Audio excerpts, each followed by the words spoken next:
Welcome to Mysteries to Die For and this toe tag.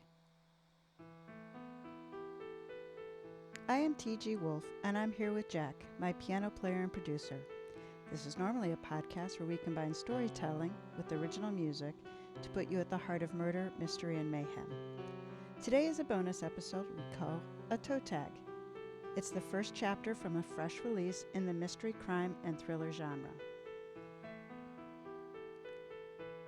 Today's featured release is Sanctuary by C.L. Tolbert. Let's jump right into Chapter 1.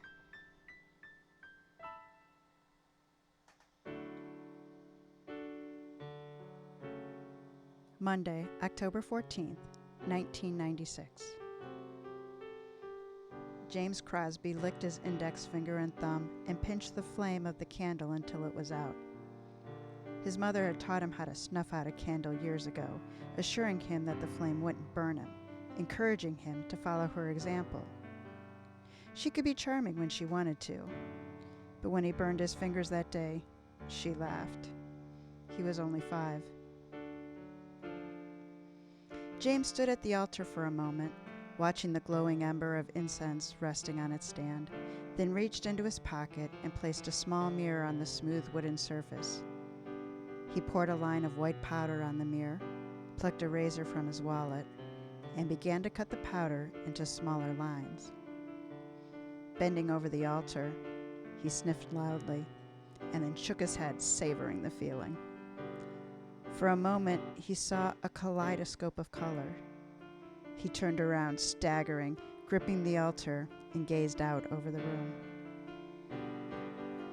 James was alone that afternoon, although he was expecting the plumber to show up at any moment.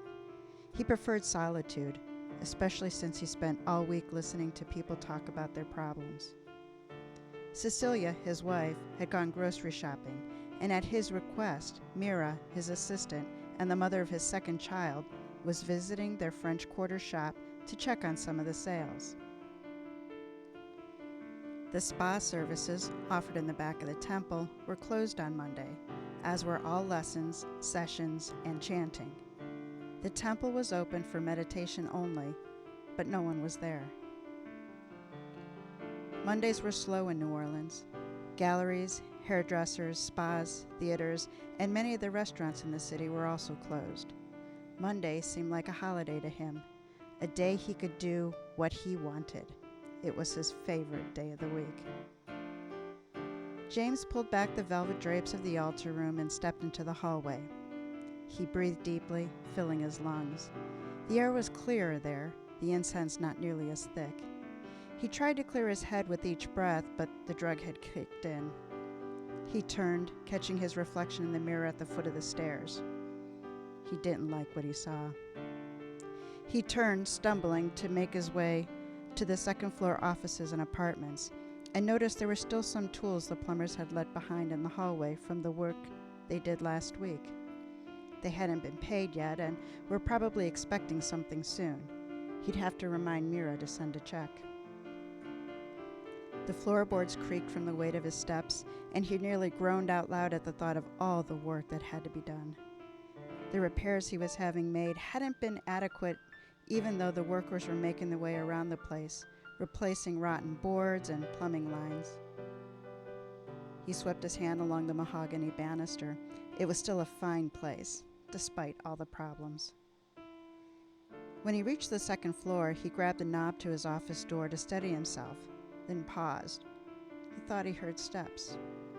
The front door of the house was always open for meditation, although most people knocked when the temple wasn't in session, except for the plumber. He often walked in unannounced. James peered down the hallway toward the stairs and, seeing no one, stepped into his office. To his surprise, a window was wide open. He glanced around the empty room, confused. He hadn't opened a window in his office in more than a year. Even though it was October, it was nearly 90 degrees outside, so the air conditioner was still on. No one he knew would open a window in such heat. Dizzy, he staggered toward the window, steadying himself, gripping the frame as he gazed out. Seeing no activity, he stepped, faltering, onto the balcony, peering out over the yard and the garçonniere 15 feet below. Then he leaned out further still to see if the plumber's truck was parked in the front of the house. He heard another step from behind and turned, wobbling to see who it was, surprised by a figure in black standing in front of him. Before he knew what was happening, he felt a jab to the side of his neck, and the person backed away. He grabbed his neck immediately, feeling drowsy. He squinted at the blurred figure in the hoodie who just attacked him, then began swinging his fists, but his blows missed. He stumbled toward his assailant, grabbing the sleeve of the person's jacket and pulling it toward him. The attacker pulled away from James' grasp and spun him around, causing him to lose his balance. James began to lose consciousness. His vision dimmed, his legs grew numb. He felt a hand on his back pushing him toward the railing of the balcony. Even though he wasn't fully conscious, he knew he'd lost his footing. Then he felt a hard shove and a rush of air as he plummeted headfirst toward the courtyard below.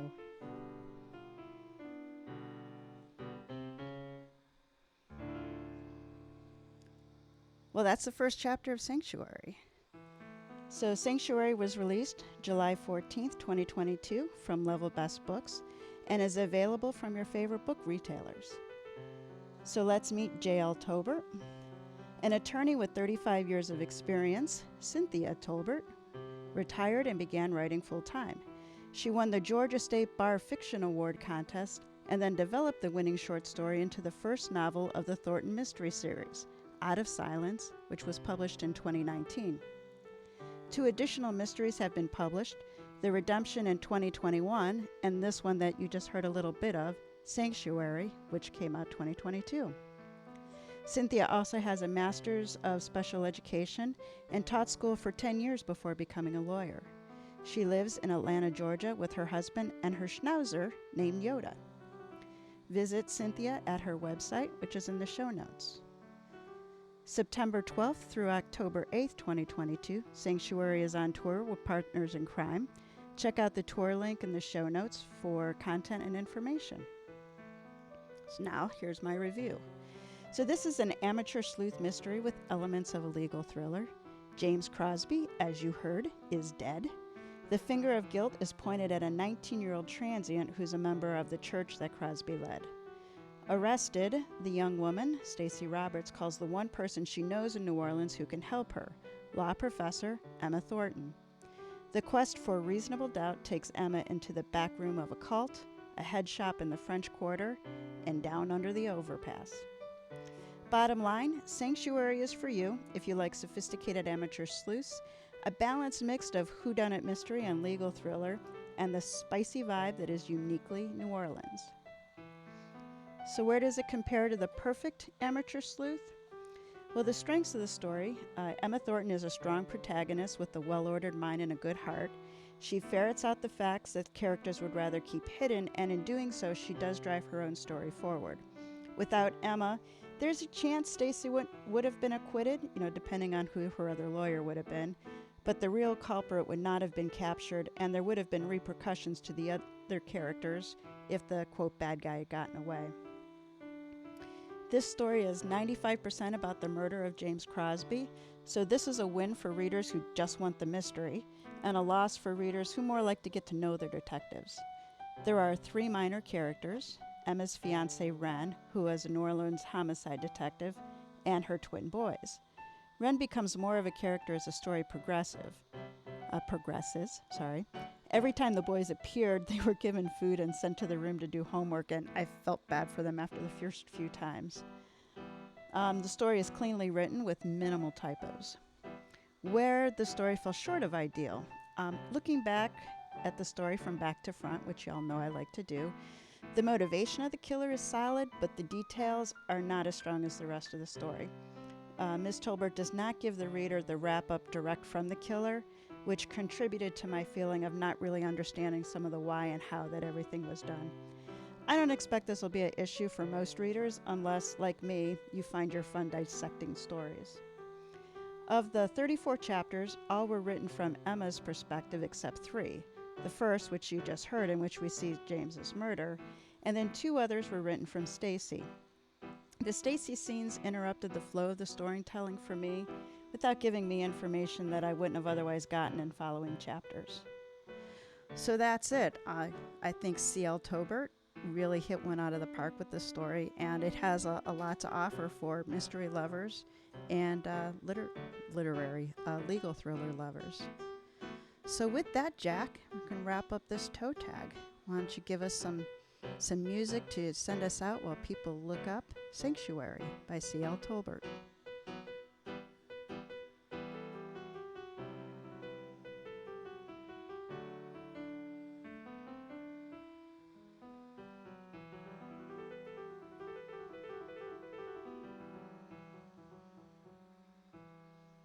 Excellent.